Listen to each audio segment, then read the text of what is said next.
Welcome back to the Scholar Wealth Podcast. Today we're covering two listener questions that get into managing wealth across generations. First, we'll talk about how couples who have set up spousal lifetime access trusts, or SLATs, can think about flexibility and distributions. Then we'll shift to philanthropy and how families can balance long-standing commitments with next generational opportunities. And in our rotating special segment today, I'll be joined by attorney Daniel Gilchinski, who has a fascinating background in commercial litigation. Daniel has handled some of the biggest Ponzi scheme cases in South Florida, and he'll share what red flags investors should be looking out for in today's alternative investment landscape. So let's go ahead and get started with question one. A few years ago, my spouse and I each set up a SLAT to move assets out of our estate while exemption amounts were high. At the time, our thinking was to lock in legacy planning for the kids and keep distributions fairly minimal. But with higher living costs and inflation, we're starting to feel more pressure on our lifestyle budget. Should we think about adjusting trust distributions, maybe adding a cost of living adjustment or more flexible payout provisions? It's not uncommon to need some sort of adjustment to a SLAT, especially in these types of situations, but there are a lot of factors for you to take into account here before you make these adjustments or discuss with an attorney to make adjustments like this. The first, maybe some background information for those listening who are not familiar with the SLAT, these spousal lifetime access trusts. The idea here is that we want to move things into an irrevocable trust so that it gets out of the estate, so that way those assets can continue to grow. And if they can continue to grow outside of the estate, even better, right? Because then that's not going to count against any estate limits, which sounds like how you had your setup. And the specific issues with the SLAT is that you set up two typically, right? You have one spouse that sets up. So I'm the donor spouse. I set up a trust and I put money across into the SLAT, and my spouse can now access some income from that trust, but the principal amount continues to grow. And then your spouse sets up a trust in the same exact way where that income goes to you as the donor. So you have this weird situation where by setting up an irrevocable trust, by definition of it being irrevocable, you can't touch the stuff, right? It can't be for your benefit. The idea of it being irrevocable is you've cut ties with it. It's gone and it's only there for someone else. It just so happens that that someone else is your spouse. So then that's where it gets to be a little gray in that area. Sure, my wife can access the income from a trust that I set up, and then I can access the income from a trust that she set up. So now we're both benefiting from an income perspective, but technically we're not directly benefiting from our direct trust. And so that's the background of how that SLAT is set up. And the idea there is that the amount would continue to grow. It only has some distributions from it. And then kids are able to have access to the trust at the end, just like a traditional trust would be. The problem that shows up with these SLATs is exactly what you're talking about. And this is why you're going to be careful with setting these types of things up and be very thoughtful about how much money you want to fund into a SLAT, is that you can't access that money anymore. You're locking down that money, and the only thing that can be accessed is your spouse is able to access the income from that trust. This is where it gets a little sketchy whenever you have situations where you need more than what's being delivered from the trust from a distribution perspective. Now, most cases you have what's known as a HIB standard. So the distributions can be used for things like health, education, maintenance, or support. That already has a little bit of flexibility. You could go and talk to your attorney, the drafting attorney of it, and go talk about some modifications to the trust that would allow things like a cost of living adjustment that would have an increase over time. So that way, as your expenses increase, so to do the trust distributions. That's one option. However, the trade-off you're going to run into when you run into this is that when you increase those distributions and you increase the flexibility of how much you can distribute, you start running the risks of asset protection. One of the big advantages of an irrevocable trust is that it is no longer yours. So if it's no longer your trust and you've put it over here, then from a credit protection or asset protection, when somebody says, hey, Stephan, we're going to sue you for something, or something like this comes up, I can't say, well, my irrevocable trust is something you could tap. That's cut off. I don't have access to it. As soon as you start coming in and having more discretion over what types of distributions can be taken out of that trust, that starts to open you up for more or less asset protection where creditors can come in or others can come in and say, no, there's really not a separation because he has access to this trust and can move the distributions up or down. So that's really that weakening of asset protection there.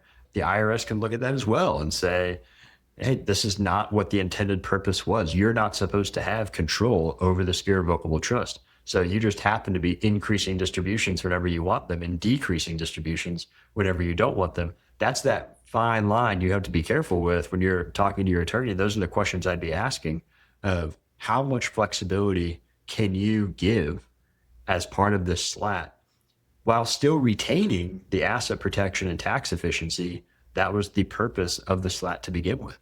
So that's going to be the main goal in this scenario is you trying to increase this. Maybe it's a cost of living adjustment. Maybe there's some language that can be added to the trust that adds a little bit more flexibility. But just know that whenever you add flexibility, you're likely decreasing the effectiveness of the trust to begin with both the asset protection, the tax efficiency, and the bigger one, which is the point you brought up of you're wanting to set this money aside so that way it could continue growing for the next generation. If you're pulling more from that account, that's less that they'll have in the future. Now, I'm not saying that you all should stop paying your bills just so your kids can have a larger payday at the end. I'm saying that we need to take into account all these things. It's not just, I want to increase the distributions. And the short answer to the question is there are options, but this is definitely a conversation you should be having with your attorney. And then also looking at your financial plan to see how much do you need to be pulling from these accounts. So that way you're not trying to do this in 3 years or 5 years.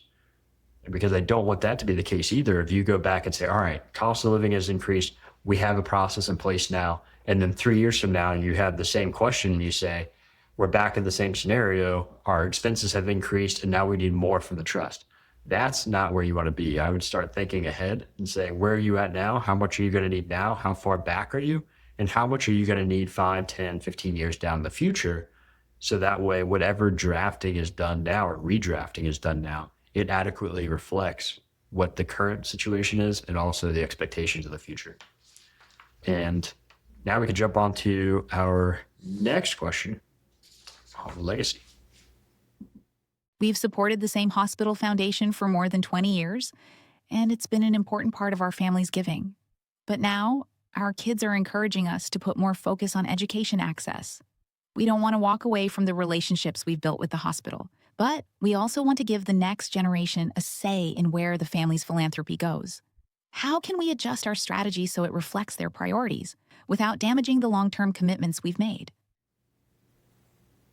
I think it's great that you're trying to still include the next generation into this decision because it's a big decision. These are great opportunities to instill those financial family values of what's important and how to be good stewards of wealth in your situation. So definitely including them is number one. The question then is how to include them without ruining the relationships you've created with these great organizations, specifically the hospital that you're dealing with. I think the first is to take a step back and say, what are these major values that you're wanting to instill? What are the main goals of your giving?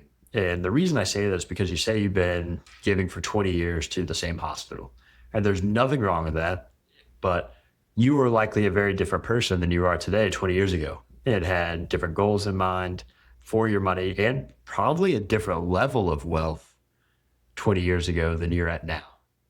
And sometimes that needs a fresh pair of eyes to look at this and say, is this really what we're wanting to do? And are we still supporting the same causes that we've always had? Maybe the answer there is yes. The next step is really bringing in the next generation and trying to find a way to get them involved in this process, to give them a little bit of a voice in it. Because there is a certain point that money starts to become less of your money and starts to become more family money.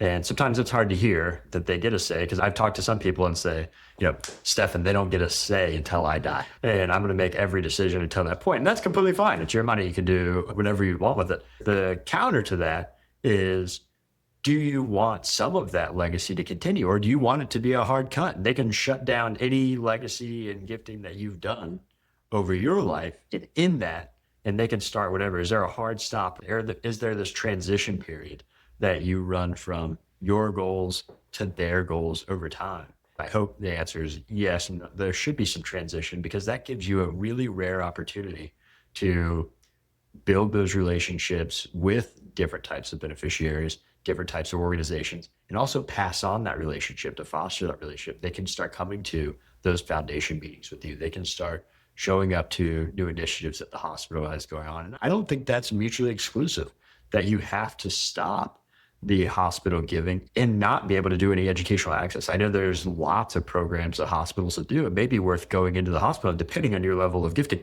They may be very open to whatever you say and whatever recommendations you have to go in and say, do you have any type of education focused priorities that the foundation has within the hospital that maybe you and your kids can have this blended type of scenario where you can still be giving to the hospital and they can be spearheading different opportunities within the hospital relating to health education or medical education for different medical professionals. There's a lot of unique opportunities there. And that's one of the greatest things about having a situation, having these types of conversations, is sitting down as a family and looking at what are our goals for this family wealth. And when it comes to charitable giving, is it education access? Is it just this hospital? Or is there a broader initiative that we have? Or is there an opportunity to blend these two together? And a lot of that is really starting to sound like a family foundation. So when you start thinking about ways to incorporate the kids into these decisions, it's not only having them show up to meetings, but it may be worth starting to have the conversation of, should this be a little bit more formal?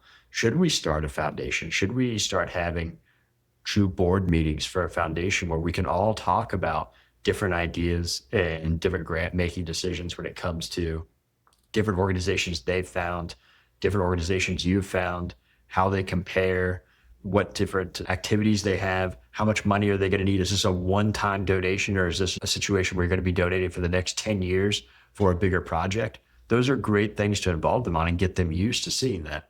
Now, that's not to say there isn't going to be a little bit of a dance here with the relationship management process of trying to communicate to the hospital what that looks like and that you may be cutting back on some of your gifts. But I definitely don't think it means that there has to be a hard stop and you have to go to the hospital and say, we're never giving to you again. It just may be you go in and say, we're bringing in the next generation and we'd love for you as the hospital to present to us some cool initiatives that you have. What are things that you're looking for, and present them to our family. And maybe some of those would resonate with our family as a whole. Make them work for it a little bit and pitch you on where they're going to see different opportunities. Because in these organizations, these foundations, there's always something. There's all these different ideas, because just as you and your kids have different ideas, these foundations in the hospital, they also have really unique ideas of saying, we've always wanted to do X, but we've never had the right donor to be able to fund it and found that as a priority. You may find that your kids' priorities match a particular project the hospital's been wanting to do for a really long time, and now's their opportunity. So I think overall, it's fantastic. The more communication, the better. And if you can structure something, even if it's a quasi foundation where it's nothing formal, but it's you sitting down with your kids and having conversations around, here's how much we plan to give over the next year. Here's how we're thinking about splitting it up. And how would you split this money up? And what different organizations or initiatives would you be involved with? And for today's rotating segment from the field, we're shifting to something that's important to every one of our listeners and really exciting to be able to talk about, which is protecting wealth from bad actors. So fraud and Ponzi schemes in particular often target high net worth investors. To learn some of the context and help us spot the warning signs, I sat down with attorney Daniel Golczynski, who has deep experience in commercial litigation and has worked on some of the largest Ponzi scheme cases in Florida. Daniel, welcome to the show. Well, Daniel, thanks for coming on today to talk to us. You have a really interesting background, starting on the Wall Street side, jumping into the litigation side and the legal side of things, Ponzi scheme world and everything. Why don't you give us your background? Tell us a little bit about how you made that shift, what your experience has been, and we can jump into some topics. Sure. Yeah, I have a Wall Street background. I worked on Wall Street during college and part of law school. And I always thought, this is great. I love this life. I worked around bond traders and they made, lots of money. They worked real hard, but they made lots of money. I was on a trading desk for a while and I figured, I'll go into corporate law at some point. And when I graduated in 2001, the market had crashed and there were no corporate law jobs out there. Nobody was hiring corporate lawyers.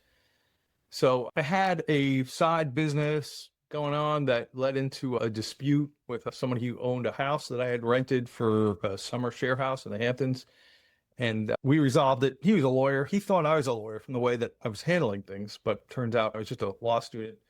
He offered me a job doing civil litigation, land use, a little bit of bankruptcy, a little bit of everything. Started working for that firm, worked there for 3 years, found out that I really enjoyed commercial litigation much more than I would have enjoyed doing corporate law and sitting behind a desk all day, going to court. Trial advocacy and making the courtroom your stage really became my passion. So after that firm, I worked for another firm that became a regional Northeast firm for 7 years. I was married at the time, and my then wife was a corporate lawyer with a really big international law firm. And due to the trajectory of her career, she suggested that we should look for jobs in South Florida. So I put my hat into the ring with a recruiter. And at the time, there was a Ponzi scheme going on called Rothstein, RRA. Scott Rothstein was a lawyer who ran a $1 billion Ponzi scheme. It was the biggest Ponzi scheme to ever hit Florida.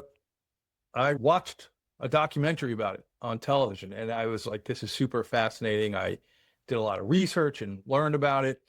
Sure enough, within a few weeks, I had a job interview with one of the most widely recognized South Florida law firms. And they said, do you know anything about the Rothstein case? And I said, boy, do I know about the Rothstein case, and proceeded to tell them everything that I had watched in the documentary and researched on the internet. And I guess they were impressed because they made me a job offer. We moved down to Florida, started working with them. And from there, things in the bankruptcy world took off for me. After a few years of that, I decided to go out on my own. I had my own firm for also about 7 years until I opened this firm with a partner, DGIM Law in Aventura. And this firm over the last 3 years has really grown and had a lot of success in the commercial litigation and corporate bankruptcy arenas. So that's where I got to, a short version of where I am today. Oh, that's fantastic. That's awesome.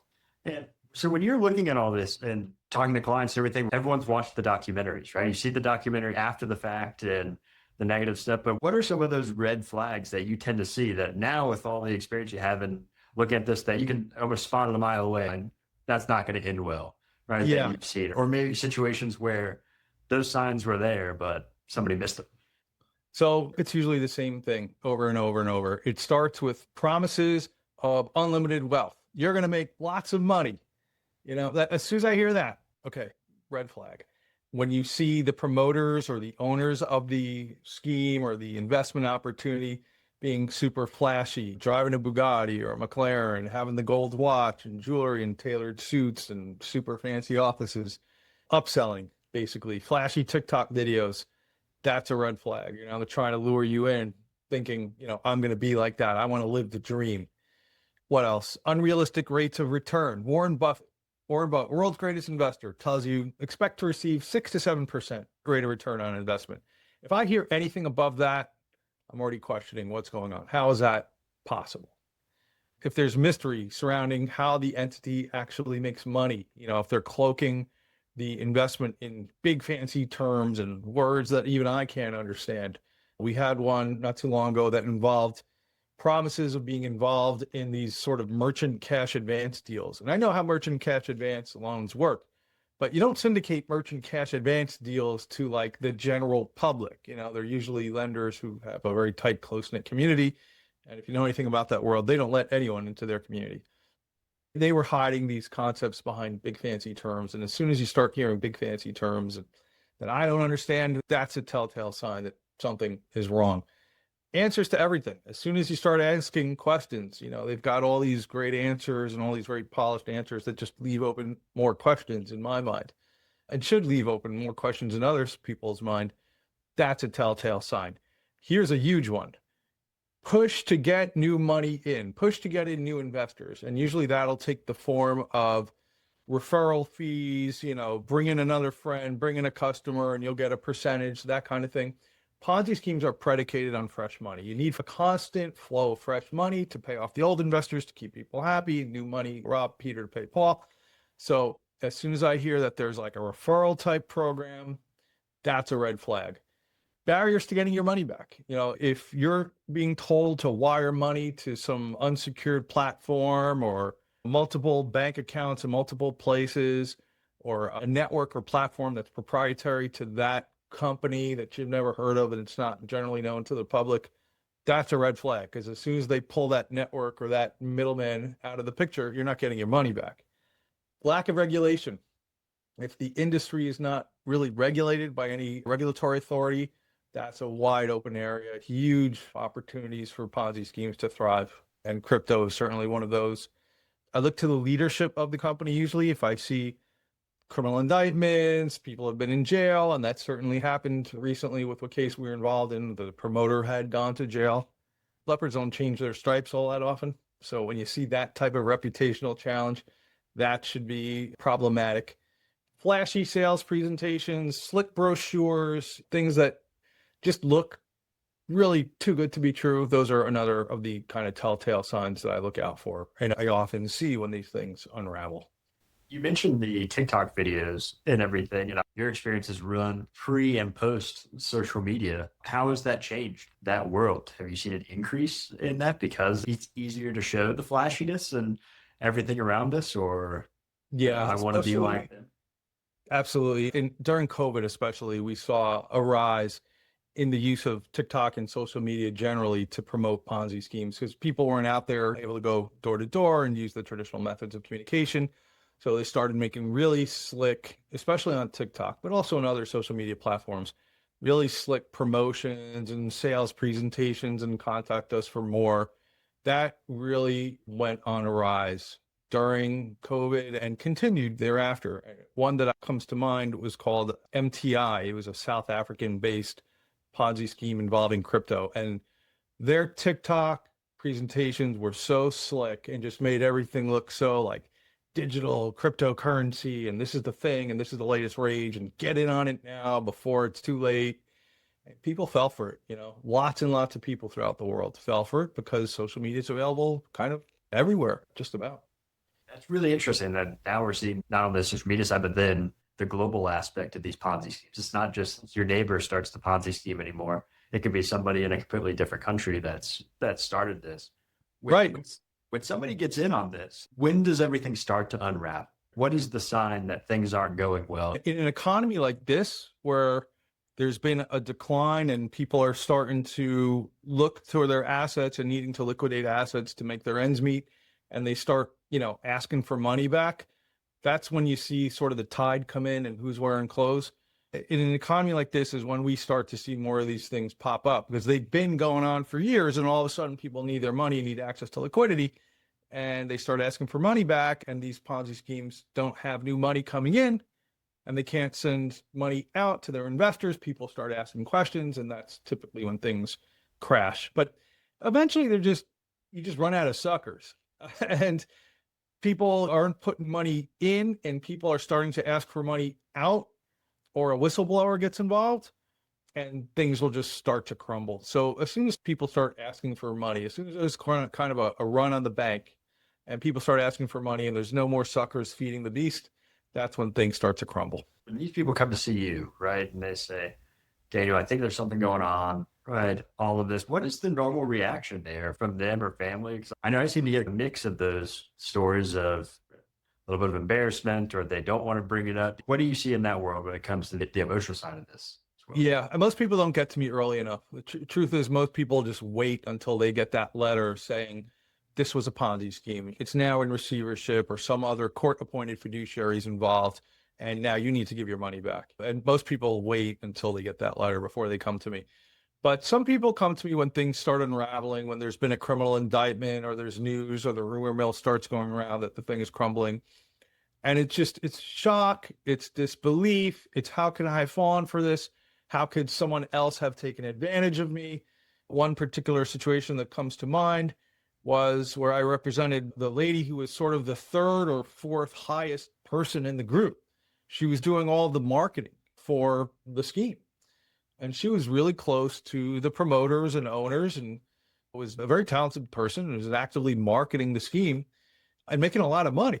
And it never clicked in her head that this is too good to be true. She was making a lot more money than she had ever made, but these were her friends and she trusted them. And the line that owner, that promoter kept using was, it's our time. These were people in the Latin community, and they kept saying, the Jews controlled the money and now it's our time. We're going to be rich now. Where they came up with that theory, God only knows, but that's how they suckered their friends into thinking like this money is due to us. This is our time. They just kept repeating that over and over. And this woman fell for it, hook, line, and sinker, and ultimately had to return a lot of money. And she was in complete shock and disbelief that her friends had done this to her and put her in this situation. She felt so betrayed. And emotionally, I can't even imagine what she went through. That was the highest sort of form of emotional damage that I saw in these cases. On the other extreme, I've had cases where the investors sort of had an inkling, but things were going well and they were getting money and they would put in more money and get more money. And they just figured the music would stop eventually, but they were happy with the returns they were getting and they kept referring friends and kept putting money into this scheme. But most people don't realize it's not just I'm putting money in and I'm getting money, or I'm net positive, so I'll put a little more money in and I'll make a little more. There will come a point in time where you're going to get a demand letter from a lawyer or a receiver saying, okay, now give it all back. Most people never have that realization until they get that letter. Do most of these schemes start off as legitimate and then somebody's fallen behind on investments or something and they're trying to make up for it? Or do you find that most of them are starting off from day one as there's nothing legitimate going on here? Yeah, it's a great question. Madoff, in my mind, started off as legitimate and did really well for a really long time and beat the market. And in his mind, he became this sort of mythical figure who couldn't be beat. And he wanted to continue that reputation. It was so important to his ego to not lose that he went to the dark side and it became an illegal, fraudulent scheme. And that went on for decades too, because nobody could believe that Bernie Madoff was going to do something illegal. This guy was the head of NASDAQ. His reputation was stellar, but nobody beats the market for that long. I would say he's the exception to the rule. That is the only situation I've ever seen that started as legitimate and crossed the line onto the dark side. Every other case I've seen, and I've seen a lot of them, started with ill intent, and the promoters from day one had a nefarious intention behind the scheme that they were about to perpetrate. So you mentioned that a lot of people come to you too late. When should somebody show up? Right? I imagine if I'm sitting there holding an investment and I'm having a hard time getting my money out or things are starting to be fishy, I'm giving you a call and saying, Daniel, can you at least look at this and make sure everything seems okay from your perspective? Is that the time? Should it happen earlier? Way I'm moving earlier. from the broker. Yeah. So Much what are the flags earlier. there? I come through, I take the sales presentation. It's fantastic. I love it. Everything's working well. I'm excited about it. I'm telling my friends that I'm invested in this really cool fund. They should go check it out, right? All of these things. When should I start looking out to you and saying, I'm starting now internally as an investor to reach out to somebody to check this out? Before you spend before a dollar leaves your pocket to go into this investment opportunity, you should absolutely consult with a lawyer who's experienced in these types of things and say, can you do a little due diligence on this transaction? If you give me 10 hours on any investment opportunity, I can tell you whether it's legitimate or not. Do the diligence. Look up the real estate. If it's a real estate portfolio, look up the real estate. Who owns the real estate? A lot of times people are walking around with these slick brochures and saying they own all this real estate. Just do a title search. Who owns it? Or go on the county website and see who owns it. Who owns the real estate? It's such a simple, basic question that a lot of people don't know how to answer because they don't know how to access the right portals and tools that are available publicly. So, I mean, that's step one. And if it's crypto, we have ways of verifying the accuracy of that information too. So 10 hours of due diligence ought to be sufficient in most cases for an experienced lawyer to take a look at an investment opportunity and tell you whether it's legitimate or has badges of fraud.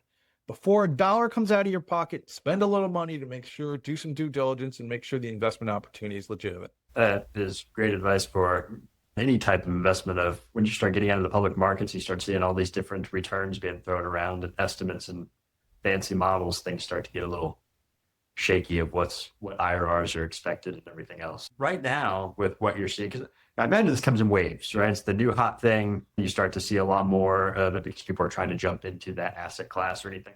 What are you seeing now? I'm sitting in South Florida, as you probably see. So everything here is real estate centric. So there will never be a shortage of real estate related Ponzi schemes in South Florida. Everyone's trying to get in on South Florida real estate. And a lot of the stuff we see just coming in and out is promises of returns based on either new real estate development or redevelopment or some other repositioning types of opportunities. We will never run out of that.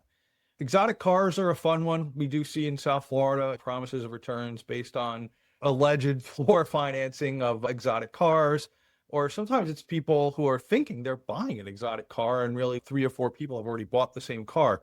We've seen some of those. And crypto's just going up and up and up. We're seeing an increase in that asset class of people being defrauded and being duped into these Ponzi schemes with promises of returns in crypto, where the truth is there never was crypto, or there was very little crypto, or people thought they had a wallet and they really didn't. They were just getting a made up statement. I would say crypto is probably the hottest emerging market for Ponzi scheme perpetrators right now. One last thing related to that. When you're looking at, and real estate, this comes up a lot for us, the real estate syndication deals, we're going to develop this. Where do you draw the line from where something is fraudulent versus just negligence? In the sense of, I know you've seen them as well, you get some of these pitches and everything's spelled wrong or the math just doesn't add up. And it doesn't look as much fraudulent as that the people who are running this have no idea what they're doing. Where does that line get drawn? Or is there a line there at all? So first of all, it doesn't matter because in either instance, I'm going to tell my client not to put their money down. Exactly. But where I'll see that distinction is in a well-funded deal versus a non-well-funded deal, where you have promoters who don't really know what they're doing and there's lots of misspellings and they haven't quite done the due diligence and the ideas aren't well thought out. Usually the people who are coming to me are the angel investors who are being asked to put first money in, or there's very little money already raised and they're being asked to come in and close a tranche of financing. And there's a reason for that. The promoters don't know what they're doing and they're not able to really raise sophisticated investments. Conversely, when it's a Ponzi scheme, there will already be $2, $3, $4 million, $10 million of money committed to the scheme. And now someone's being asked to join something that's already kind of hot. It's already running down the rails. Gotcha. This has been fantastic. This is a topic that comes up regularly. People are getting nervous, especially getting into alternative asset classes and moving away from the public market. So thank you so much for coming on today and sharing some of that experience that you have. It's my pleasure. It'll never run out. No, exactly. And you'll never replace me with AI. It'll never run out. But it literally brought me to South Florida, and I've just been knee deep in it ever since. So every time there's a new one, I'm like, okay, what did they do? Now what? You know? No, definitely. Well, that'll be good. When you have some good doing, let us know. We'll have you on. You could share some of the latest in the Ponzi schemes surrounding South Florida. I absolutely will. Perfect. All right. Well, thank you so much. And that's our show. Thanks for listening, and we'll see you next week. Hey, this is Stephan. Thanks for tuning in to the Scholar Wealth Podcast. If you have a question you'd like us to tackle on a future episode, share with us at scholaradvising.com/podcast. We'd love to hear from you. Until next time. The information provided in this podcast is for general informational and educational purposes only and is not intended to constitute financial, investment, or other professional advice. The opinions expressed are those of the hosts and guests and do not necessarily reflect the views of any affiliated organizations. Investing in financial markets involves risk, including the potential loss of principal. Past performance is not indicative of future results. Before making any investment decisions, you should consult with a qualified financial advisor who can assess your individual financial situation, objectives, and risk tolerance. Thanks for listening.